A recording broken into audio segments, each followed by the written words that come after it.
Good morning, everyone. Today is 11 o'clock on Friday, August 15th. Like I said in the two other videos that I recorded today, just trying to make up for lost time and record multiple videos, so hopefully I'll be able to record a couple more this afternoon. So today I want to talk about not necessarily just a specific article I read or a specific news item. I want to talk about a topic that I think is very much top of mind in the e-commerce realm, if you will, and that's social commerce. So, what is social commerce? So contrary, I think, to popular belief, social commerce is not social media meets shopping. It is not simply selling goods directly from a social media site, although we will actually look at a couple of those use cases in a little bit. It is much more than that. Social commerce is a brand's ability to facilitate community amongst its customers using a variety of tactics and tools. It builds community, generates goodwill and loyalty, and the brand ultimately hopes that those both will convert to sales. Now, while conversion is the end goal, it is not the in-your-face focus. Rather, the process from participant to customer is varied and can be highly personalized. Now, there are two environments that I think are relevant when you talk about social commerce, two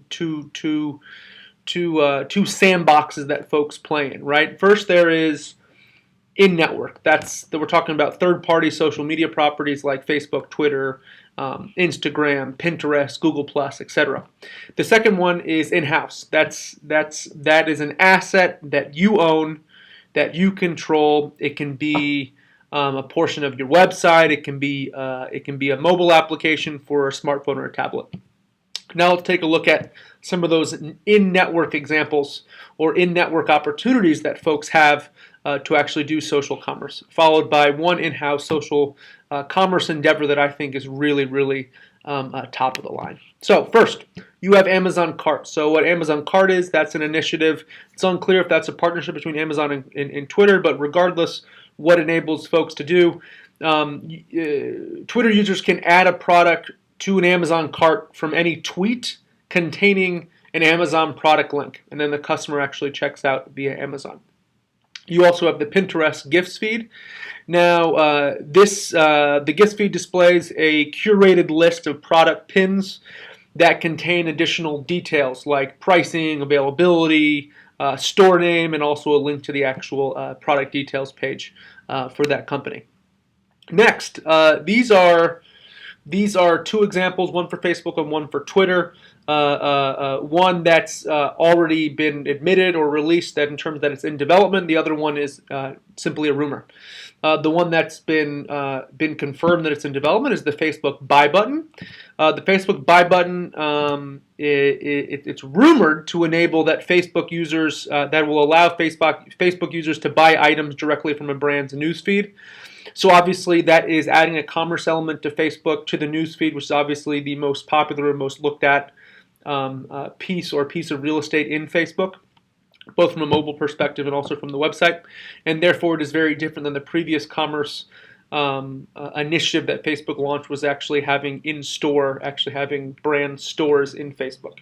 The second one is Twitter Commerce. Now Twitter Commerce is very much a rumor, hasn't been confirmed, but the idea here is that Twitter users would be able to purchase a product from an individual tweet complete with checkout, so everything's actually happening in the application as opposed to actually jettisoning someone off to a separate site where they actually finish that checkout process. Now, I think that there are legitimate concerns aplenty, so to speak, for a brand that is considering using any of these services that I just talked about, especially with Facebook and Twitter. Now, they actually have to ask themselves, can I maintain a consistent brand and consumer experience if I direct commerce activities to a social network? They also have to think about extracting, is it possible to extract meaningful data, usage data and statistics from social media?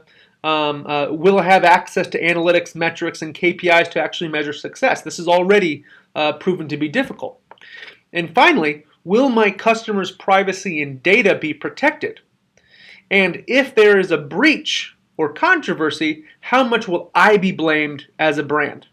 And how much blame will my customers actually attach to the actual social media company like Facebook or Twitter?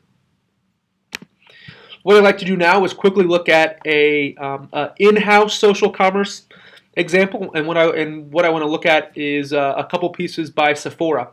So Sephora is a French company. They manufacture and sell a wide variety of makeup and beauty products. They're a member of the Louis Vuitton group, and the examples here that I'm using, these actual assets are actually initiatives are actually by Sephora USA, their U.S. operation. So what I want to introduce is their Beauty Talk and their Beauty Board initiatives. So Beauty Talk is an online community of Sephora enthusiasts and loyalists. This is web-based, so it's on their website, and there are countless threads and forums devoted to a wide variety of Sephora-inspired topics. Now, Sephora does not facilitate these topics or discussion threads, but they remain front and center, and that's one of the key points there. Beauty Talk, on the other hand, is available. Beauty Talk is, like I said, it is a web-based platform, and therefore it's very much text-heavy. Beauty Board, on the other hand, that's actually available via Sephora's application, available for iOS and Android. And it's more of a Pinterest-inspired mobile companion where text has been replaced by user-generated content, in this case, photos. With each user, they have the option of tagging products that are included in the look that they have uploaded. Users then have the option to shop that look after it has been uploaded, right? So if I'm actually consuming a piece of media that's actually been uploaded to the Beauty Talk, I can actually look at that video. I can take a look at what products are actually tagged or actually mentioned, related products, if you will, and then I can actually shop that look, so I can actually put those individual products in my shopping cart. Now for Sephora, and I actually took this from Lithium, the website of Lithium Technology, who's the technology provider that Sephora uses or has contracted with.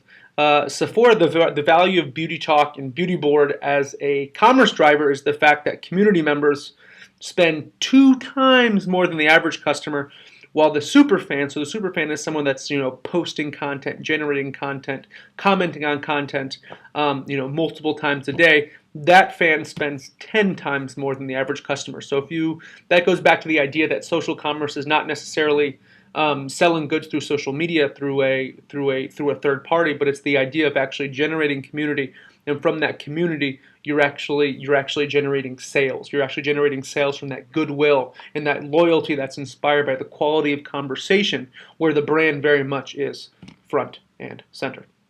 So that is my extended take on social commerce. I hope you enjoyed it, and I will talk to you guys later. Bye.